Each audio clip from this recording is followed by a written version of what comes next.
Hello friends, learning के नए अंदाज में आपका स्वागत है। आज की इस वीडियो में हम डिस्कस करेंगे industrial engineering and production management के 25 ऑब्जेक्टिव टाइप क्वेश्चंस को, जो कि आर एस कुर्मी की बुक मैकेनिकल इंजीनियरिंग से लिया गया है। इसका पार्ट 1 बन चुका है, जिसमें 25 क्वेश्चन को कवर किया गया है। नेक्स्ट पार्ट 2 में 26 से 50 नंबर क्वेश्चन को कवर करेंगे। तो चलिए स्टार्ट करते हैं। पहला क्वेश्चन है, time study is carried out to determine the time required to complete job by. Time study carried out to determine, सब क्या समझने के लिए, टाइम रिक्वायर्ड टू कंप्लीट, किसी जॉब को कंप्लीट करने के लिए जो टाइम लगता है वो किसके द्वारा किया जाता है, a slow worker, A fast worker, an average worker, an apprentice. तो ये होता है किसके द्वारा, ये एवरेज वर्कर के द्वारा। एक एवरेज वर्कर न ही जो कि फास्ट काम करता है, ना कि कोई स्लो काम करता है, जो कि वो एवरेज वर्कर में किसी वर्क को करने के लिए जितना टाइम लेता है वो टाइम को ही टाइम स्टडी के अंतर्गत कैरी किया जाता है। नेक्स्ट क्वेश्चन है, micro motion study is. Micro motion study क्या होता है, देखिए, sub division of an operation into therbligs and their analysis. Micro motion study sub division अपने ऑपरेशन को सब डिवीजन करने में, इनटू थ्रबलिंग एंड उसके एनालिसिस करने में। नेक्स्ट क्वेश्चन है, the purpose of a micro motion study is to. Micro motion study का क्या पर्पज होता है, assist in finding out the most efficient way to doing work, यानी सबसे इफिशिएंट वर्क जो होता है और रास्ता होता है किसी वर्क को करने के लिए, उसको फाइंड किया जाता है। Next, train the individual operator regarding the motion economic principle, help the collecting the motion time data for systematic time standard। ये सारी चीज़ें जो है माइक्रो मोशन स्टडी का उद्देश्य होता है। नेक्स्ट क्वेश्चन है, PMTS यानी predetermined motion time study, ये इंक्लूड होता है, ये सारी चीज़ें predetermined motion time study के अंतर्गत इंक्लूड होती है। MTM method time measurement, work factor systems, based motion time study, ये सारी चीज़ें इसमें इंक्लूड होती है, यानी ऑल ऑफ दीज वाला ऑप्शन सही होगा। नेक्स्ट क्वेश्चन है, MTM is use to. MTM का यूज क्या किया जाता है, तो MTM का यूज किया जाता है इम्प्रूव, ये सारी चीज़ों में, improve existing method, stabilise time standard, develop effective method in advance of the beginning of production. ये सारी चीज़ें MTM में यूज की जाती है। नेक्स्ट क्वेश्चन है, abbreviated work factor data is applied for.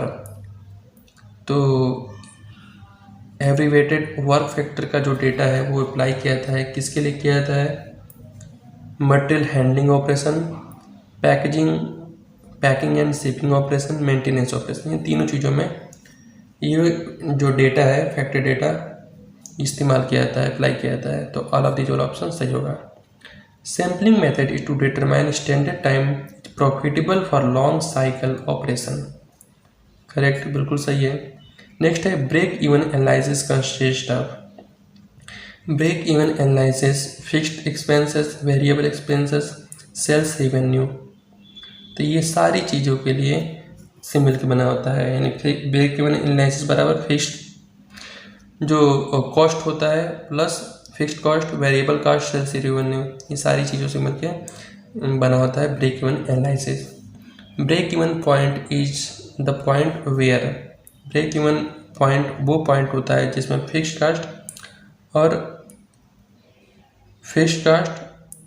और इसमें एक्सपेंसेस लाइन, सेल्स रेवेन्यू और टोटल एक्सपेंसेस लाइन इंटरसेक्ट करता है। इसका लाइन आप लोगों ने ग्राफ देखा होगा,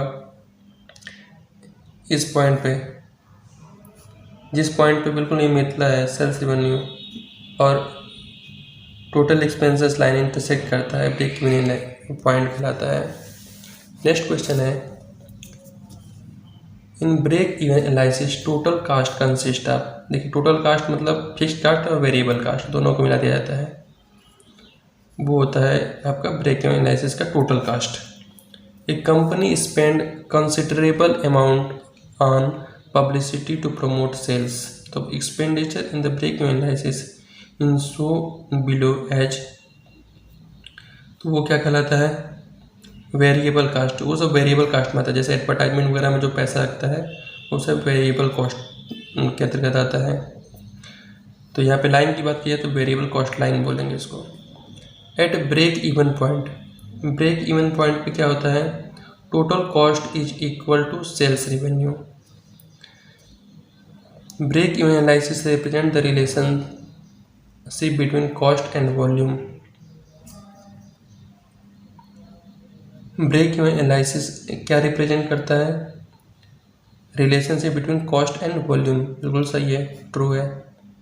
break even analysis is a, break even analysis short time analysis होता है। Production cost prefer to prime cost plus factory overhead. Which of the following incentive plan guarantee minimum wage to a worker and bonus is paid to fixed percentage of time saved. इसको बोलते हैं Harley plan, Halsey plan. Halsey plan के अंतर्गत ये सारी चीज़ें आती हैं। नेक्स्ट है Halsey plan of wage incentive is employed to all level of workers. जो हालसे प्लान है वेज इंसेंटिव, ये सभी टाइप के वर्कर्स, हर लेवल के वर्कर्स के लिए अप्लाई होता है।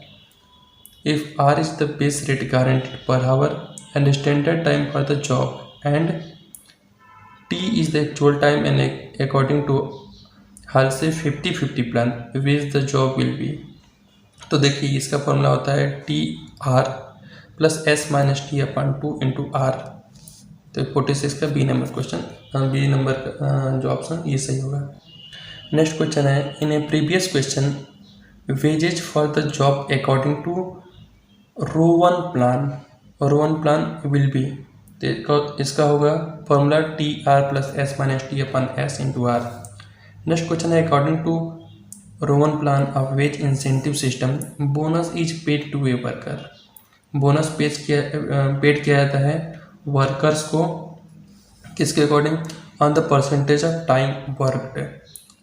जितना भी टाइम उसने किया होगा, वर्क किया होगा, जितना भी टाइम तक वो वर्क किया होगा उस परसेंटेज पे इंसेंटिव डिक्लेयर होता है, यानी इंसेंटिव प्लान किया जाता है, इंसेंटिव दिया जाता है। नेक्स्ट क्वेश्चन है in Emerson efficiency plan of wage incentive system bonus is paid to a worker. Bonus paid किया जाता है हुज आउटपुट एक्सीड 67% एफिशिएंसी। इसका ये वाला ऑप्शन सही होगा। Next question is which of the following wage incentive price is applied to all workers. तो ये हालसे प्लान के अकॉर्डिंग सभी वर्कर्स को इंसेंटिव अप्लाई किया जाता है, दिया जाता है। तो ये हुए 25 क्वेश्चन। वीडियो अच्छा लगा तो वीडियो को लाइक कीजिए, हमारे चैनल पर नया तो हमारे चैनल को सब्सक्राइब कीजिए।